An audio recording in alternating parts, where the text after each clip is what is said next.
नमस्कार मित्रों, मैं डॉक्टर IP सिंह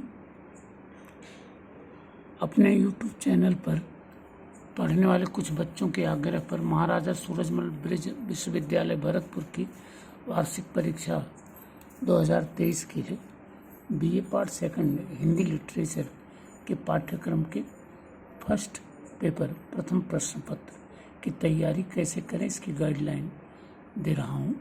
आशा है कि इससे आपको कुछ मदद मिलेगी। मित्रों, आपके इस पाठ्यक्रम में 7 कवि निर्धारित हैं। केशव, उनकी रामचंद्रिका का 16वां प्रकाश, जिसमें अंगद रावण संवाद, ये ध्यान रखिएगा कि अंगद रावण संवाद का पाठ्यक्रम है। दूसरा बिहारी, इनकी बिहारी रत्नाकर के कुछ पद हैं। देव, भूषण, घनानंद, आलम और नंबर 7 पर पद्माकर, 7 कवि हैं। इसका अंक विभाजन ऐसे है कि व्याख्या कुल 4 प्रश्न आएंगे, तो सभी कवियों से व्याख्या पूछी जाएगी। तो विकल्प होगा तो 4 प्रश्न हैं तो 8 व्याख्या आएगी, क ख ग घ। तो निश्चित है कि एक कवि पर 2 व्याख्याएं पूछी जाएंगी। इसलिए आपसे आग्रह है कि लगभग सारे कवियों को एक बार देख लें। कोई बहुत ज़्यादा 50-60 पद होंगे इनके। इसके बाद प्रश्न संख्या 2, 3, 4 और 5 के लिए कुल 4 प्रश्न आएंगे, विकल्प होगा इनमें। तो प्रश्न संख्या 2, 3, 4 तो पूरे होंगे, 5वां विकल्प का होगा, जिसमें 2 टिप्पणियाँ 7.5 अंक 7.5 अंक की पूछी जाएगी। हो सकता है कि विकल्प में 3 या 4 प्रश्न दे दें। तो इस तरह से 2, 3, 4 के लिए आपको कुल 6 प्रश्न और टिप्पणी के लिए 4 छोटे 10 प्रश्न तैयार करने होंगे। व्याख्या तो आप ध्यान रख लें कि व्याख्या के लिए गेस बताना संभव नहीं है, पूरा ही देख लें।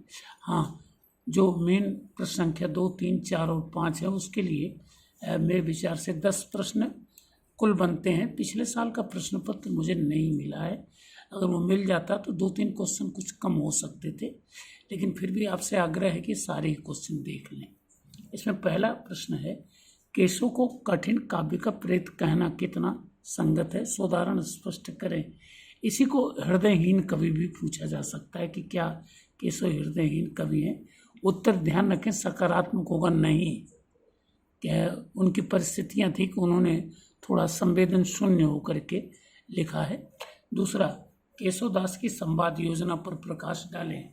तो ये ध्यान रखें कि एक पंक्ति में वो 3-3, 4 प्रश्नों के उत्तर और प्रश्न डाल देते हैं।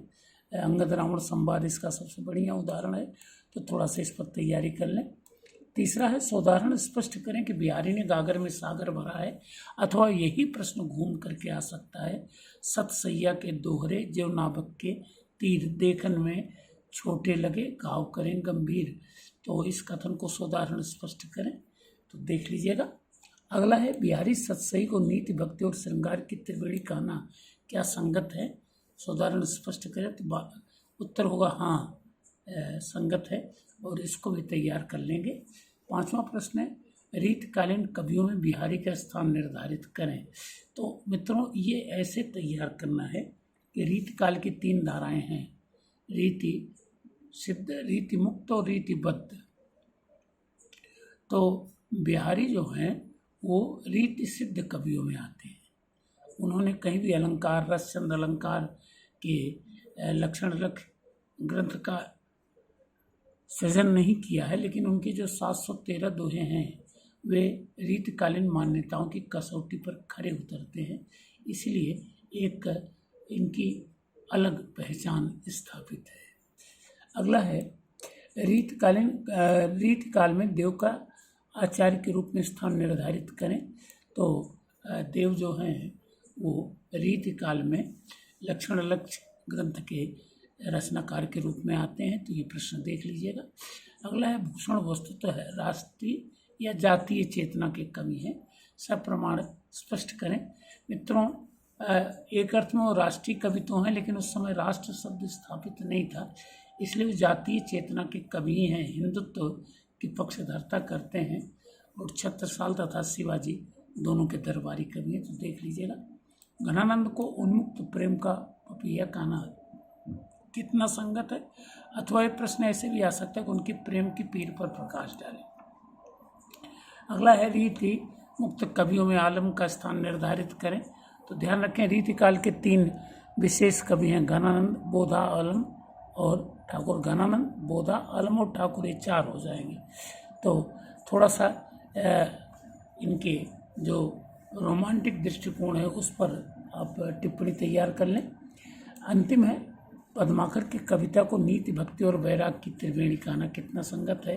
ध्यान रखें कि बिहारी में नीति, भक्ति और वैराग्य की बात आई है, यहाँ नीति भक्ति और श्रृंगार की बात, यहाँ नीति, भक्ति और वैराग्य की बात आई है।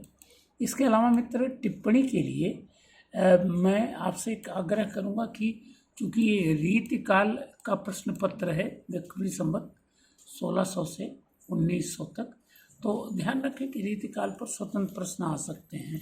तो इसमें एक आ सकता है रीतिकाल का नामकरण, दूसरा रीतिकाल की विविध धाराएं जो 3 बता चुका है आपको, रीति मुक्त, रीति सिद्ध और रीतिबद्ध, और तीसरा रीतिकाल की अवधि या सीमा का निर्धारण।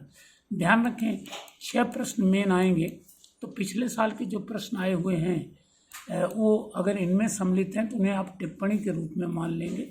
तो एक तरह से ये कुल 13 प्रश्न आप तैयार करेंगे तो आपका काम हो सकता है। अच्छा लगे तो लाइक करें, सब्सक्राइब करें। धन्यवाद।